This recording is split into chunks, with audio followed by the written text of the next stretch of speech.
Chapter 2. In 1913, Robert suffered a severe illness in the spring, and for a few months his life was despaired of, but he quickly recovered. Soon after his recovery, his father took him on a fishing trip to Spirit Lake. The old darky of slavery days went along, and while he was putting worms on Robert's hook, told the story about this lake and why it was named Spirit Lake. The old darkies said that the spirit of a beautiful lady walked on the waters of the lake at night, and that was why they called it Spirit Lake. Long years ago, the daughter of a wealthy planter fell in love with a poor but honest boy, and after many years of courtship, in which they spent many moonlight nights rowing on the beautiful lake, the time came when they felt that they could no longer be separated. The young man pleaded with her father to consent to their marriage, but he stubbornly refused and threatened to kill the young man if he ever called at his home again. They then planned to elope one night, and as her sweetheart was placing a ladder under the window and helping her to get down, her father shot her lover and killed him. When she found that he was dead, she ran to the lake and drowned herself. They searched for days for her body, and one moonlight night they saw her walking on the water. They rowed out on the lake and found her body floating on the water. He said that the fish would always bite better at full moon, but the darkies were afraid to fish there because the spirit of this beautiful young lady walked on the water.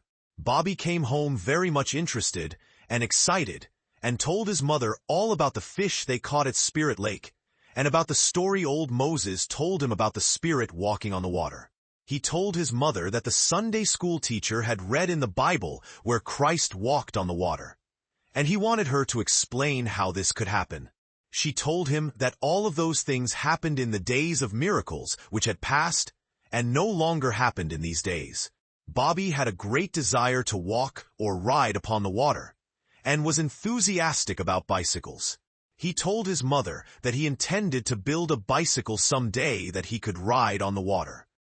In 1914, when war broke out, Captain Gordon, who had once served in the Spanish-American War, became very much interested in the conflict and followed it very closely, reading the papers daily and talking about it. Robert soon began to take great interest in the war and asked his father and mother many questions about the foreign countries which were involved in the great struggle.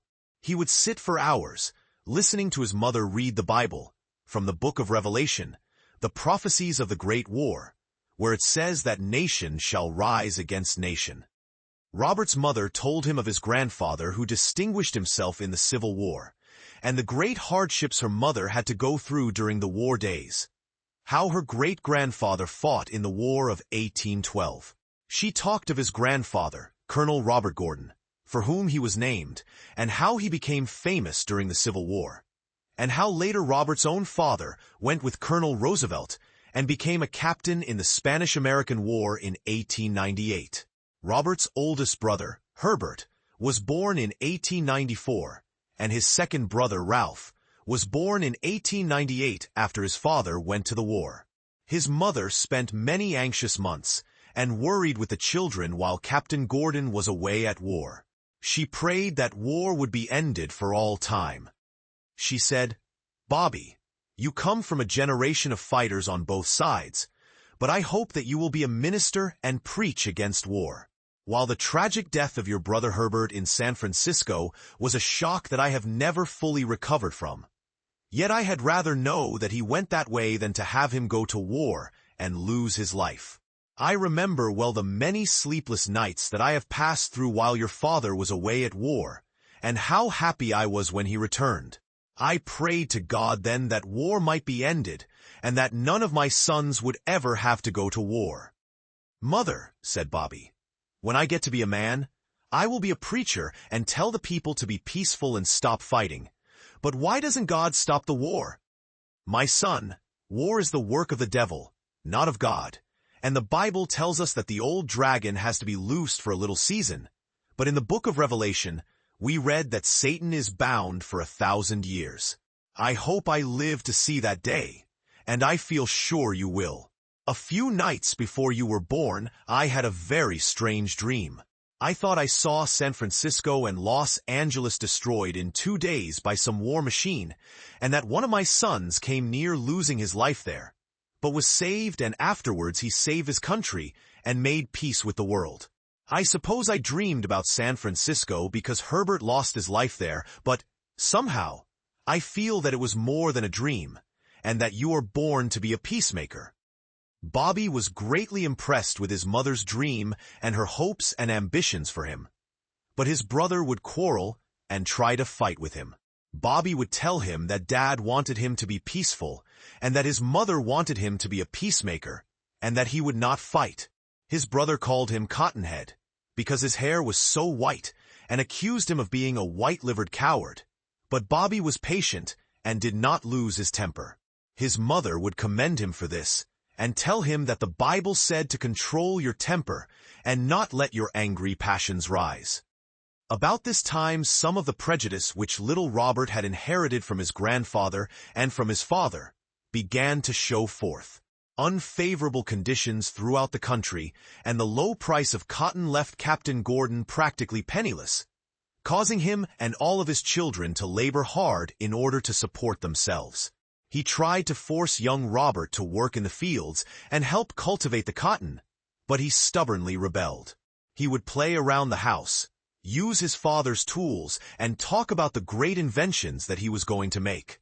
His mother was always in sympathy with Robert and tried to encourage him, but she could never get him to take an interest in working on a farm. He talked of being a preacher, talked of great inventions and discoveries, but would not work at hard labor. In 1917, when the United States entered the World War, young Robert was 11 years old. He had great ambitions to join the army and go to the war. His older brother Ralph joined the army. Young Robert said that if he could not go and fight for his country, he would stay at home and work on a patent which would help them to win the war.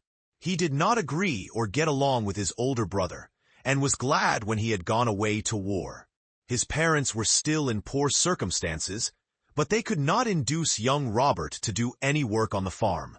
He continued to tinker around and work with his father's tools, trying to make a bicycle which he could ride upon the water in the lake nearby.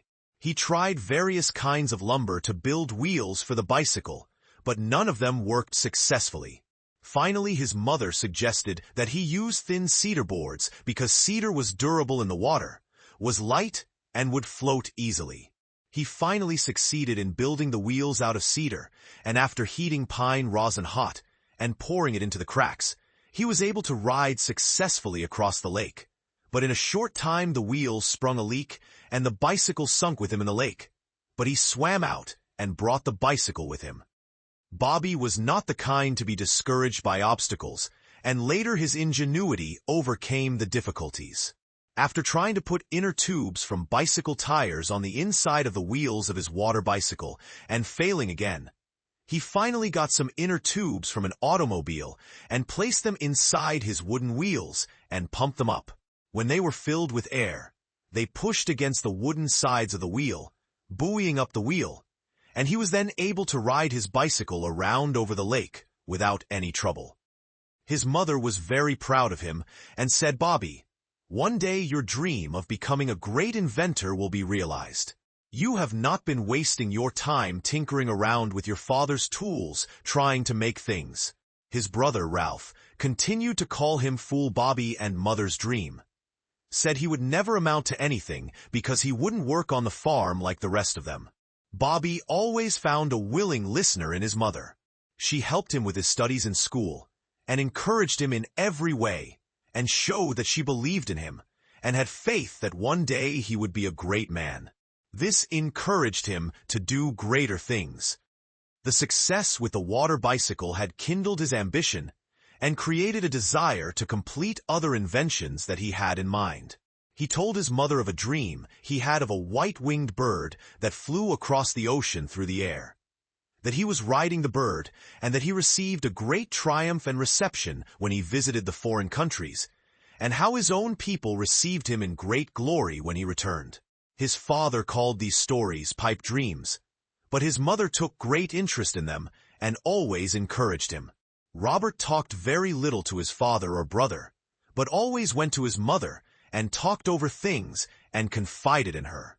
She encouraged him because she felt that he was an answer to her prayer after her eldest son had died, that God might give her another son who would live, and that she might have her desires and hopes realized which were lost through the death of her eldest son. Robert was entirely strange and different from other boys. He never seemed to want to play with them, but kept very much by himself, talked along different lines, and made a confidant of his mother only. She seemed to understand him as no one else did, and he always came to her for an explanation of his problems, and for consolation in time of trouble. Robert's mother often talked to Captain Gordon about him, told him that he was a peculiar and most unusual child, and that she thought that his refusal to work at manual labor was not because he was lazy, but because she believed that he had a superior mind, and that if properly educated and trained, he would become a great man someday, an honor to his parents. She told him that Bobby had advanced ideas fully 100 years ahead of his time, and that he should be educated and allowed to follow his own ideas. His father, failing to understand him, agreed with his mother and decided when Robert was about 13 years of age that there was no use trying to keep him on the farm, but that he should be sent away to Texarkana to school, to learn something and to become interested in the things along which his mind seemed to lead. While in this school he met his first real boy chum, one who seemed to understand him, and one who proved to be a help to him in school. Walter Kenilworth was the son of a wealthy lumberman.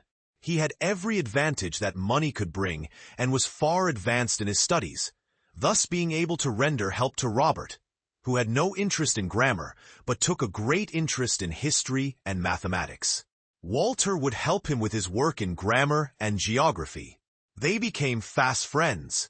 Robert told Walter of his plans for the future, that he hoped to be a great inventor, wanted to get an education and travel around the world to see the country and learn about things and develop the ideas which he thought would help his country in time of war. He had heard so many stories about his grandfather's adventures in the Civil War and his father's experiences in the Spanish-American War that he had the desire to be a great soldier and serve his country. He spent nearly all of his time reading the newspapers and following the progress of the war. He was extremely interested in the victories of our boys overseas, and when they began to turn the tide against the Germans, he was greatly elated and told his mother that he knew that the stars and stripes would never trail the dust, and that victory was sure as soon as the American boys went on the other side. Walter Kenilworth also had ambitions of becoming a soldier, and of making new discoveries and inventions along chemical lines. His hopes and aspirations were to one day become a great chemist. The vast difference in the environment and conditions under which these two boys had been brought up seemed to make no difference in their friendship. It ripened as the years went by. Robert and Walter were often together, and Walter often invited Robert to his father's home. Walter's father and mother became very fond of Robert. When the armistice came in 1918, Robert talked with his mother and father, asking them if that would be the last war. They, of course, expressed the hope that it would be, and Robert said that he had read the Bible and thought that the greatest war in history was yet to come. He began to express ideas about new inventions, years ahead of the times. He begged his father and mother to let him leave school and go to work in an automobile factory, where he could learn about machinery and understand how to complete the inventions which he was always talking about. School was over in the summer of 1919, and Mr. J.H. Kenilworth, Walter's father, offered Robert a position in his office during the summer months. After business, Walter and Robert would often go out automobile riding. Along in July, he met with a serious accident. The automobile was overturned and Robert's arm was broken, and he suffered internal injuries. He was taken to the hospital where he lay for several weeks before recovery. His mother was very much worried and alarmed over this accident, and thought it was best for Bobby to return to the farm and not work in the city anymore. His brother Ralph had just returned from France, where he had met with many obstacles in the war, but had received no serious injury. Robert went home for a rest after the accident. He had many disagreements and fights with his older brother, and it seemed to be impossible to get along.